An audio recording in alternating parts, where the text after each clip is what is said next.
blind high school students that come in and they're like, yeah, we use our Braille note. I'm like, no, you need to get on the computer. Whether you start your first job or you go into college, you don't struggle your first semester like I did.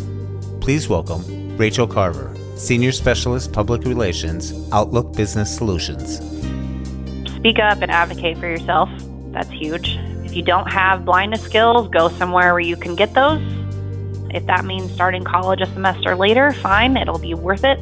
Her journey from high school to college to the workplace. I went through a phase in my life when I didn't want to help with anything, no matter how challenging the task was.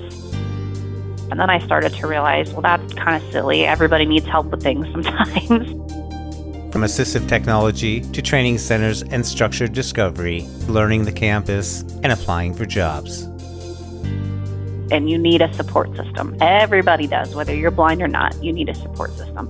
For more podcasts with a blindness perspective, check us out on the web at www.blindabilities.com, on Twitter at blindabilities, and download the free Blind Abilities app from the App Store and Google Play Store. That's 2 words, Blind Abilities. Enable the Blind Abilities skill on your Amazon device just by saying Enable Blind Abilities. And now, please welcome Rachel Carver. From high school to college to the workplace. We hope you enjoy. It's that education factor. So important, both blind people and employers. Rachel, being an individual that was born blind, you started off school with assistive technology from the get-go. What were some of the tools that you had in your toolbox back then? Well, I am old enough now that when I first started elementary school, I had the Braille writer, obviously, and then I had the computer with the floppy disk with an external voice box on it with the giant keyboard. I think it was like Deck Talk or one of those. So I think by the time I was in 3rd grade, I was typing on a keyboard, which at that point was further ahead than other kids. Now that's not even really a big deal because everyone's on technology. And then through high school, I used WindowWise, but I was never where I should have been technology-wise. I used a Braille note a lot. I didn't learn as much on the computer as I should have. So I did what I call a crash course.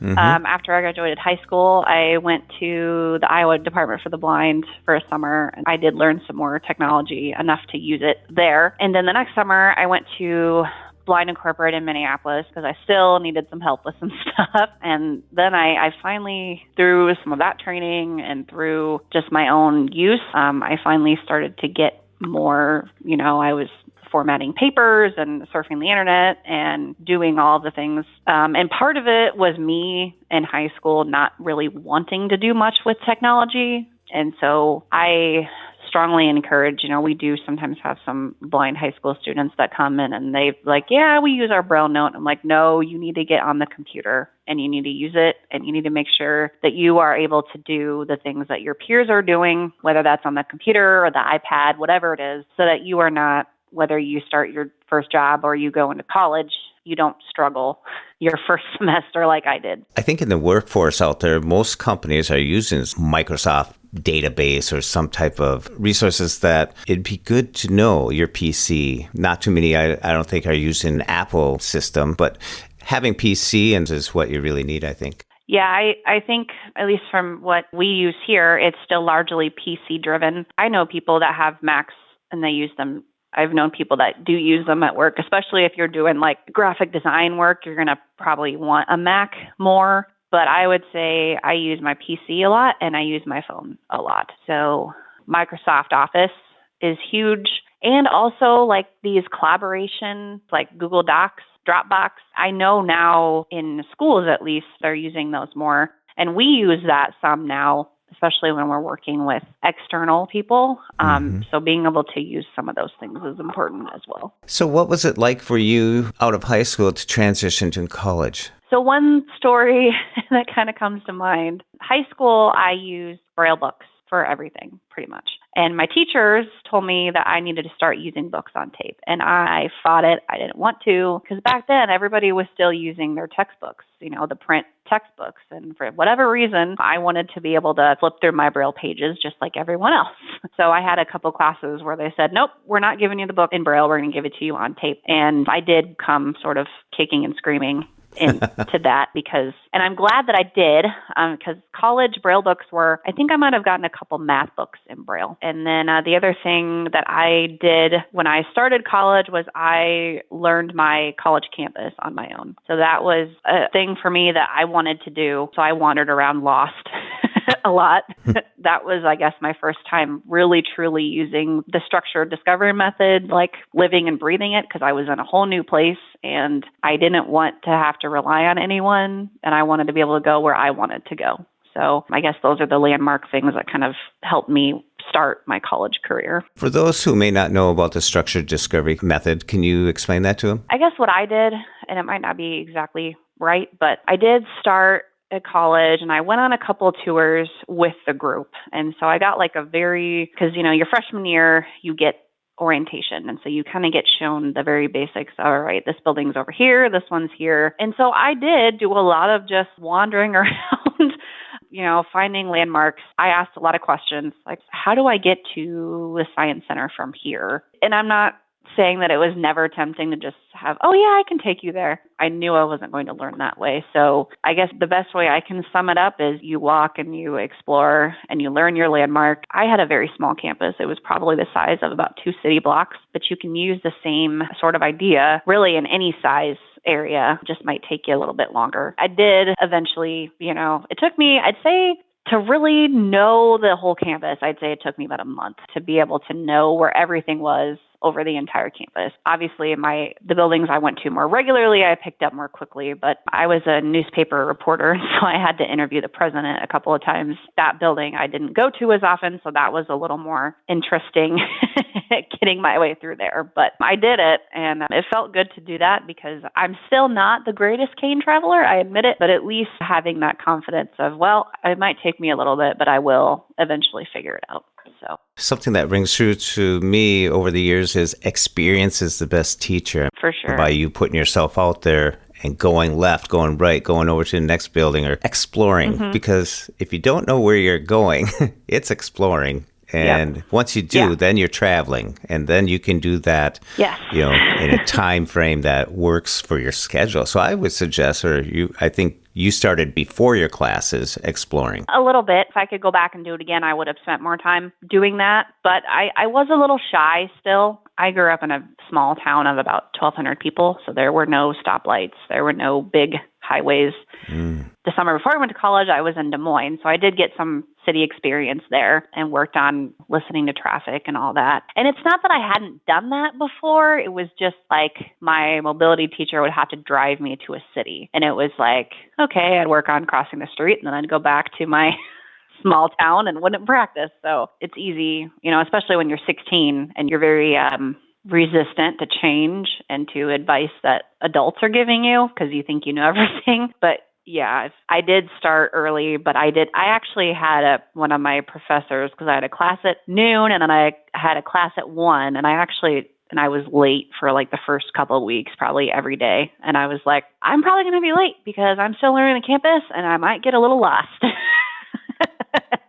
So, and, obviously since she understood what I was doing, she was accommodating, and I eventually figured out and I could walk, because you'd have about 10 minutes to do that. And I did eventually get to where I could go pretty fast and get to where I needed to be. So that was nice. So try again. It works, right? Yeah. And it can get frustrating at times. But when you do figure it out, it does work for you. Not only attending classes, getting your homework, getting accessibility, getting your books, getting the tapes on the audio. Mm-hmm. What else was dorm life like? Laundry, eating, all sorts of other stuff. I guess the big thing for me was I had a roommate who'd never met someone who was blind before. And I talked to her before I got to school so that she wasn't just blindsided pardon the pun, that I was blind. And I said, I'm pretty much like you. I just can't see. If I need anything from you, assistance, I will definitely ask, but I promise I won't expect you to do everything for me.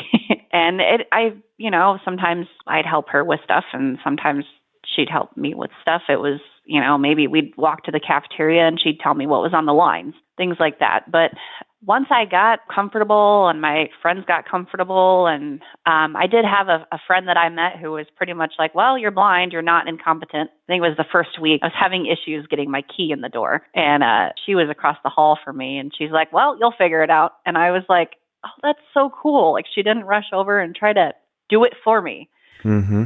I also try, because we all, as blind people, meet people that like they want to help. They just don't know how. And so they try to be maybe too helpful. We encounter them all the time. And I try to educate. And it honestly got to where I was just one of the other people in the dorm, really. I wasn't really any different from anyone else. Just blended in. Yeah, I did. That's a good feeling. Then from college, the workplace, what was it like applying for jobs? Well, that was a whole new frontier.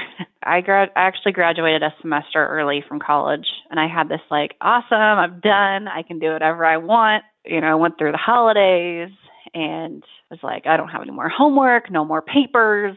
And then it hit me like, oh, now I got to figure out what I'm going to do with the rest of my life. I can't just hang out at my parents' house all day forever. And again, that technology, because, being able to write a resume and write cover letters. And it was because my parents live about an hour from Omaha.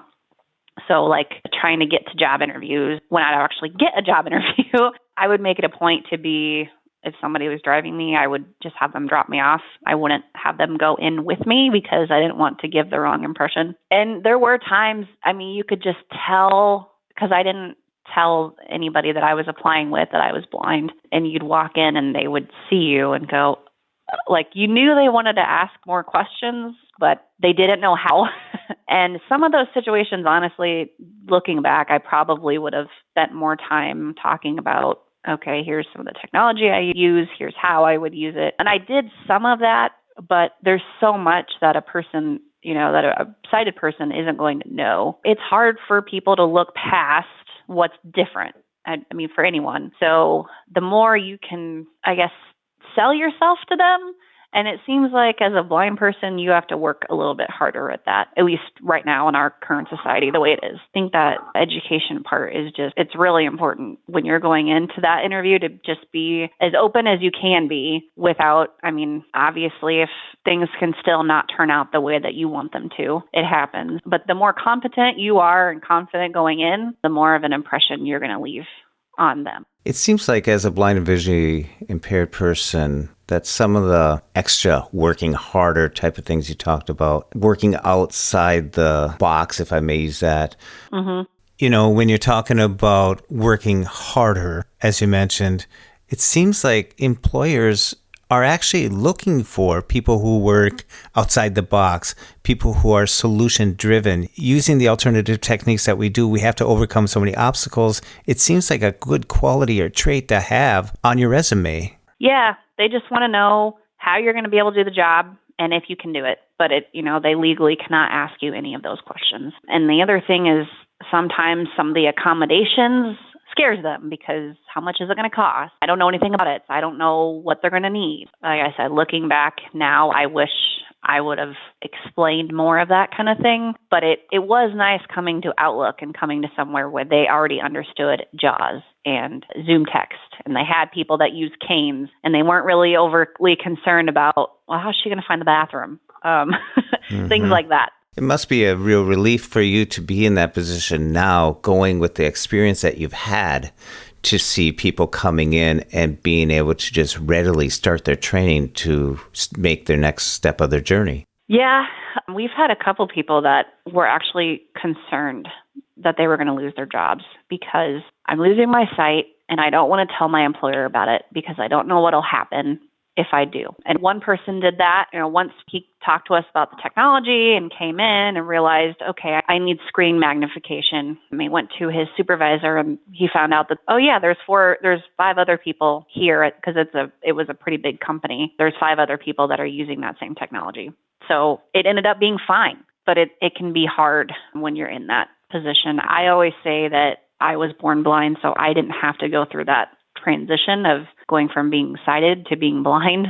I think that would be harder. It's still achievable to make that transition, but it does come with its own obstacles from what I've seen through others anyway. That's great. Everyone usually thinks about a blind person or someone that's visually impaired looking for a job. But like you said earlier, people who lose their sight later may be fearing that they're losing a job. So retention is a huge component too. Right. I'm glad you brought that up. From an employer standpoint, if you've got an executive who's losing their sight and you've got all that experience and all of that knowledge, and all they need is a piece of technology and you can keep them, they're going to stay with you if you are willing to help them with that. So we talk about that with business professionals that come in as well, that maybe it's digital eyewear, maybe it's JAWS, maybe it's whatever it is. It's going to be less cost than trying to find somebody else with that level of experience. I think it's great that you guys do talk to the employers or to their supervisors to open their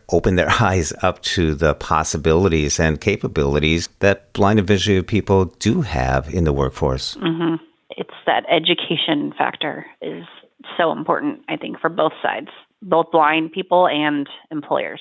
I think it's important, and I want to thank you for what you're doing at Outlook Business Solutions, Outlook Nebraska, because it seems like in today's world right now, the people are looking, and with the unemployment rate that it is today, that trying to crack through this glass window or whatever you want to call it, trying to break through it and let people realize that they can hire someone with a disability, especially blind and visually impaired people, because they are capable. Yeah, I mean, there's a very low unemployment rate right now in Nebraska, and I don't know exactly what it is, so I won't say a number. But when it comes to blind and visually impaired, 70% of people who are blind are still unemployed or underemployed. And so you've got an untapped population of talent that can do great for you as a company or organization.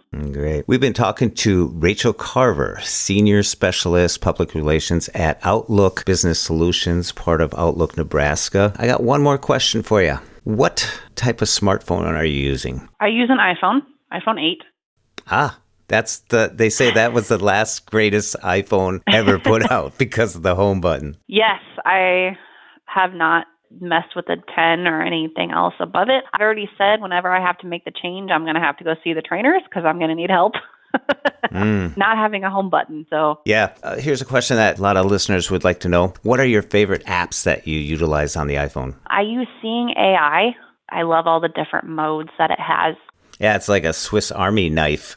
Yeah, I'd say blindness specific. That one is probably. And then, of course, Uber and Lyft.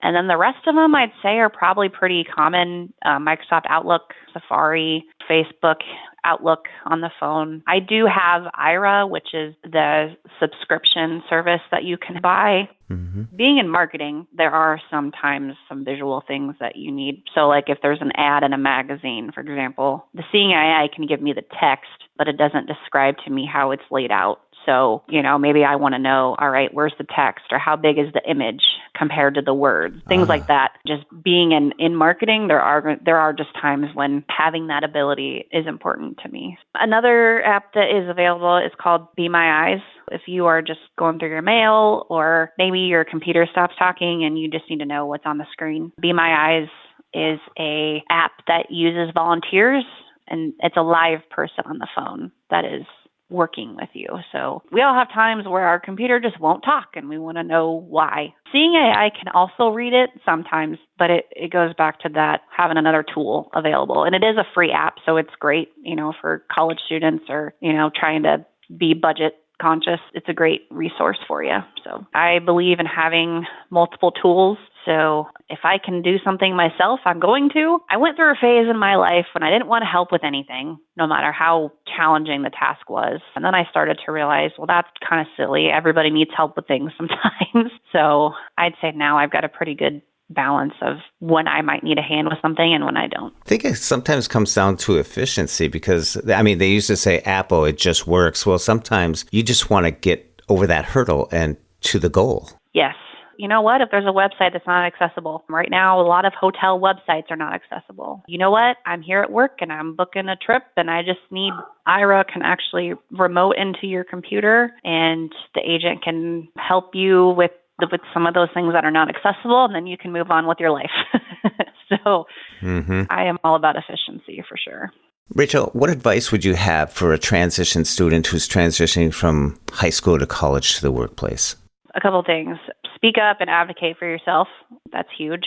If you don't have blindness skills, go somewhere where you can get those. If that means starting college a semester later, fine, it'll be worth it. And just be confident in yourself and know that it is okay to have help with something. It doesn't make you weak or less able to do things on your own. Everyone needs help. So don't do what I did first 2 years of college and refuse help from anyone, because all it's going to do is give you more headaches and make some things more difficult for you. And I'm not even talking about blindness related tasks. I'm talking about just life in general, because I went through so much of being told that I couldn't do things or people wondering if I could do things. And so I did. I went through that. Well, I'm going to show everybody that I can do anything I want on my own. But there is a difference between getting a hand up so that you can get yourself in a position where you are doing everything on your own to the best of your ability.